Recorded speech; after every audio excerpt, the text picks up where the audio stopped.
On the night when the rain turns the city into a watercolor blur, Megan hides between the bookstore shelves, searching for a moment of quiet and shelter.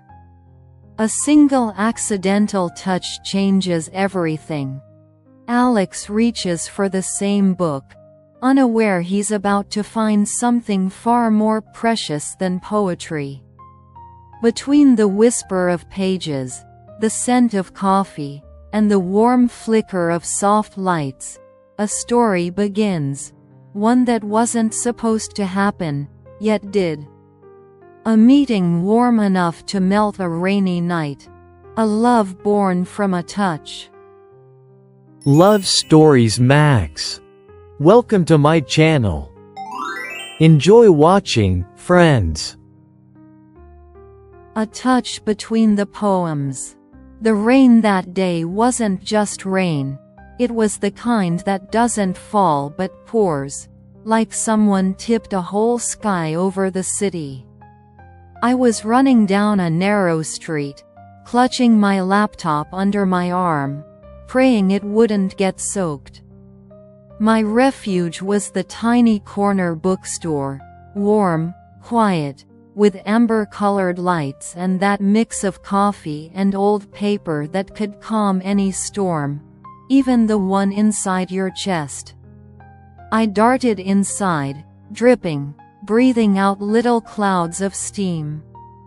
I headed straight for the poetry section to hide from the downpour.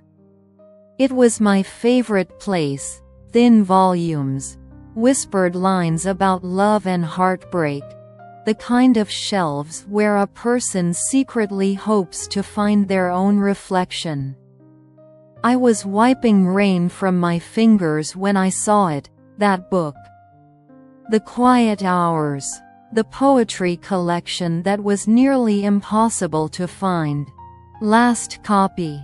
I reached for it, and at that exact moment, another hand touched mine. Warm, soft, unexpected. I jolted like someone ran electricity through me. "Oh, sorry," someone murmured beside me. I turned my head, and froze. The guy standing there looked like he'd stepped straight out of a modern love story drama. Dark hair slightly wet from the rain, drops still clinging to his jaw, and that kind of smile you feel on your skin. "You were reaching for this too?" he asked, gently withdrawing his hand.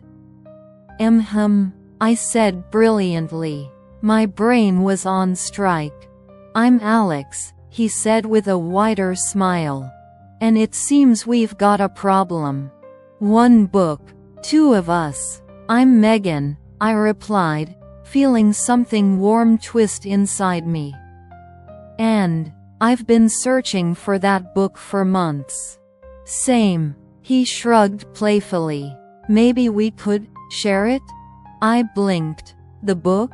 Time." Another small shrug. "I read it, then you." "Or the other way around." "Or," his smile tilted, "we could read it together in the cafe next door." Normally, I don't agree to spontaneous proposals from charming strangers. But my heart delivered its answer earlier than logic could. Reading together sounds nice. We ended up in a tiny cafe nearby. Rain hammered the windows like it wanted to join our conversation. Alex held the book. I held a cup of Raf latte with a little foam heart on top. He read aloud in a quiet, slightly husky voice. The first poem was about two strangers meeting in a city where it always rains.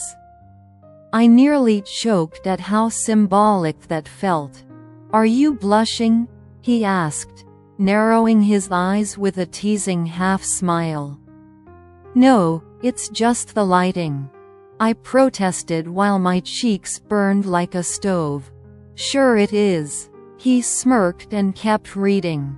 "And honestly, I wasn't listening to the poem as much as watching him. His fingers turning the pages. His laugh in the right places. The way he'd push back a damp strand of hair. It was dangerous. And a little inevitable. The rain didn't stop for nearly an hour. But by then, we didn't care. We talked about favorite poets, about what each of us had lost and found in life, about tiny things. The kind that either make you fall for someone or run away. I learned Alex adored vintage typewriters, collected dried flowers pressed inside books, and carried a small notebook for sudden lines of poetry. He learned I wrote short stories I never showed anyone, that I loved the smell of new books more than perfume, and that rain always felt comforting to me. "Megan," he said softly, as if tasting my name. I'm glad your hand touched mine." I practically melted into the chair. When the rain finally quieted, we stepped outside. The air smelled like wet pavement and coffee from the corner stand. Alex turned to me with that same dangerous, gentle smile. "So, would you want to see me again?" he asked, just a little nervous. "I would," I said. "Honestly. Yes." "Good." He handed me the book. "Read the first half. We'll meet tomorrow and talk about it." "Deal." Our fingers brushed again when I took it. And this time, I knew for sure. It wasn't an accident. It was a beginning. The next morning I woke up feeling like someone turned on a light inside me. Warm. Bright. A little too much. And the book was on my nightstand. The same one that still carried yesterday's echo of our hands touching. I didn't just read half of it. I read almost all of it. I stopped only so we'd have something left to discuss. Even book lovers need a reason to meet again. We agreed to meet at the same cafe. I arrived a minute early. Okay, 12. He arrived exactly on time. Like someone who respects not only time but you. "Hi, Megan," he said in a warm tone meant only for me. "Hi, Alex." He noticed the book in my hand and raised an eyebrow. "You read it that fast?" "Well, it's beautiful. And it felt easy to read. Though some poems hurt a little. Like they were written about me." He smiled, that slow, soft smile that felt dangerously custom-made. "I like the way you say that." We sat at the same little corner table. My latte had a foam cat on it this time. No idea why, but it made me absurdly happy. "You like cats?" Alex asked. "I love them. But I don't have one." "Why not?" "I'm afraid." I hesitated. "Afraid of losing them." He nodded. The kind of nod that understood much more than I'd said out loud.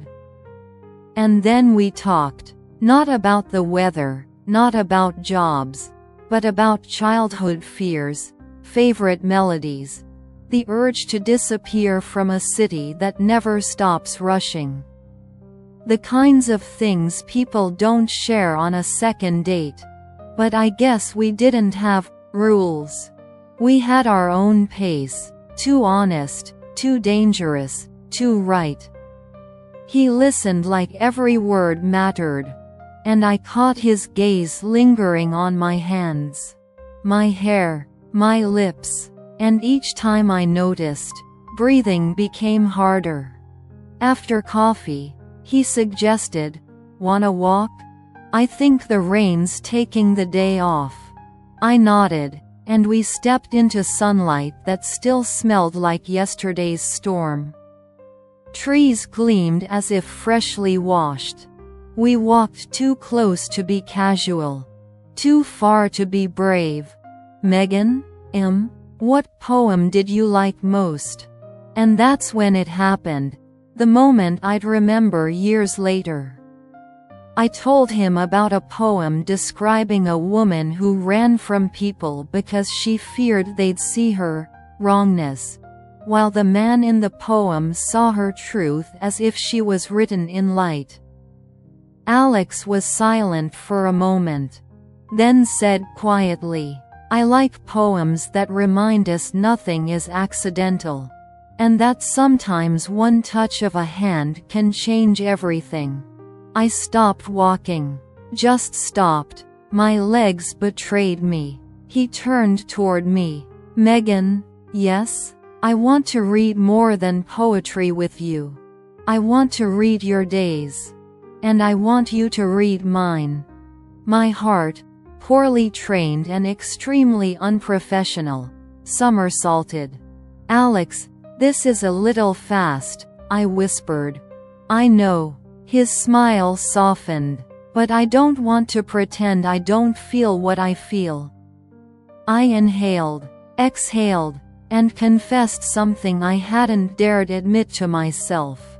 "I feel it too." His smile in that moment. Honestly, it could have ended wars. We walked on, and though our hands didn't touch again, something between them did. Something invisible, electric. When we reached the park, he asked softly, "May I?" I wasn't sure what he meant, but I said, "Yes." He touched my hand, gently, as if I were porcelain, yet confidently, as if this moment was inevitable. Our fingers intertwined, not by chance, but by choice, and I knew I was falling. Not fast, but deeply. After that day in the park, my thoughts became a mess, warm, sweet, a little scary. I wasn't used to letting someone in so quickly. But Alex, he slipped past my defenses like he knew exactly where the door was. When he texted, "Saturday, 6:30 p.m. Date, I promise. No rain." I stared at it for a whole minute like an idiot, then smiled so hard my cheeks hurt. I came a little early, of course. He arrived exactly on time, of course. "You look beautiful," Alex said softly, in that tone meant only for two people standing too close. "That's just because you're looking," I muttered, unusually bold. He laughed, warm, effortless. I swear I'd keep that laugh in my pocket if I could. He took me to a tiny rooftop restaurant I never knew existed. Soft lights, a hint of jazz, the city glowing beneath us. We talked for hours. About childhood dreams that never happened. About people we were afraid to lose. About things you're not supposed to say on a first date, but we somehow did anyway. "Megan," he leaned in gently, "are you afraid of closeness or afraid someone will see the real you?" I froze. He saw straight through me. "Maybe the second," I whispered. "And you? What are you afraid of?" He smiled a little sadly. "That I'll open myself to someone completely, and they'll walk away." We sat in silence for a moment, but it wasn't awkward. It was the kind of silence where trust begins. After dinner, neither of us wanted to go home. We walked through the night city, our arms brushing, not accidentally anymore. Then he suddenly stopped. "Megan, yes? There's a little star in your hair." "What?" I laughed. "Here." His fingers brushed my cheek, then gently lifted a tiny shimmer tangled in my hair. He could have said it was nothing. but the way he touched me made the world tilt a little. "It's gone," he whispered. "But it looked perfect on you." My voice forgot how to exist. When we reached my building, I stumbled. Nerves or thoughts, who knows? "You okay?" he asked, touching my arm. "Yeah, just what? I don't know how to end nights like this," I admitted. He stepped closer. Close enough for me to smell his warm, woodsy cologne. "How do you want to end it?" he asked quietly. I inhaled, opened my mouth, and a neighbor slammed a door behind me. I flinched, jumped back, old reflex. Don't trust too fast. Alex noticed, and it hurt him, even though he tried to hide it. "It's okay," he said gently. "No rush." We said goodbye without a kiss. Just a light brush of fingertips that lingered all night in my memory. At home I paced, touching random things like they might help me think. Why did I jump back? Why did I get scared? Why did he look so hurt? Why did it matter so much? I opened The Quiet Hours. A random page. The poem was about two people dancing half a step apart because both were scared to move closer and become vulnerable. And I realized, that's us. And me, my walls, my fear of letting someone see how imperfect, too emotional, and breakable I really am. But then I remembered the way he looked at me at dinner, not judging, not analyzing, just seeing me. And that night, quietly and honestly, I admitted to myself, I'm falling. Slowly, steadily, I'm falling for him. True love doesn't always arrive loudly. Sometimes it brushes against your hand between the shelves, right where you never expected to find your person. Megan and Alex's story reminds us that life-changing moments are often born from tiny details, as long as the heart is brave enough to stay open. Anyone you meet can become the one who transforms your world, if you lift your eyes at the right moment. Love doesn't wait for perfect conditions. It blooms wherever the warmth between two people overcomes the cold rain.